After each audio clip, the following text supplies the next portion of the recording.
Well, first of all, let me introduce myself. My name is Edward Rochette. I'm the CEO of East Asia Minerals, a company that has two gold projects here in Indonesia, one in Aceh province and one in North Sulawesi on an island called Sangihe. How do I identify and how do I describe CSR? CSR means community service responsibility, and I think a lot of different companies have a different understanding of what community service responsibility is. But for ourselves, we look at it as what can we give to the community for what we're taking back in the process of developing natural resources. And I can give you two examples. In the province of Aceh province, where we're working on a gold project up there, community service responsibility involves our donations of funds to the local Bupati and his group to spend the monies on medical services, agricultural needs for the locals, sporting outfits for the local children, and remediation efforts for elephant depredation of the crops up there. And in opposite of the situation, we're working on an island called Sangihe. Sangihe, in that situation, our community service responsibility involves providing cement and roofing materials when the local volcano destroyed a number of homes. We're providing seeds and seedlings for the local farmers. We donate monies to help the children and their school through the school books and backpacks. And recently we've been able to donate a number of items from our group here known as Good Water Company, and that involves solar lamps, which helps the children study after 6 o'clock at night when there's no electricity, and as well as providing water filtration devices for the villagers that were around. Now, to me, that is what a CSR, or community service responsibility, really is all about.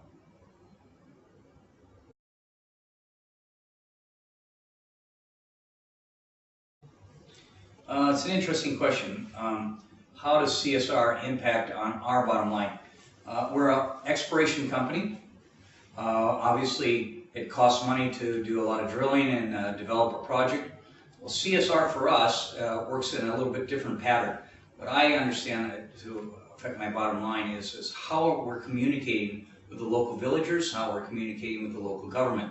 If we're able to understand their needs and help them in their needs, then it alleviates a lot of concerns that we'll have later on when we're developing a project.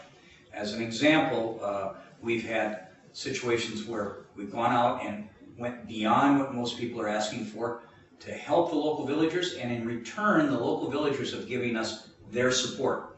To gain the trust and the support of the local villagers helps my bottom line by alleviating that whole concern.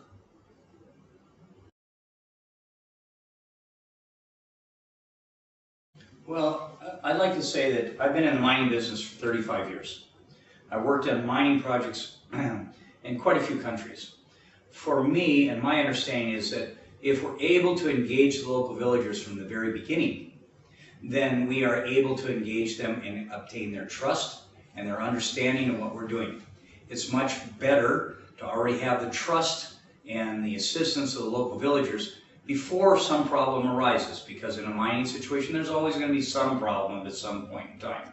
So therefore, if the villagers already trust us, they recognize that we know their needs and we're supporting them, then they'll do the same thing. They'll support us when a problem occurs, whether it's a water break, a truck on the road, a collapse of some facility. Then we gain the trust and we gain the support of the local villagers. So I think it's extremely important to have this CSR program to make that build up the trust of the local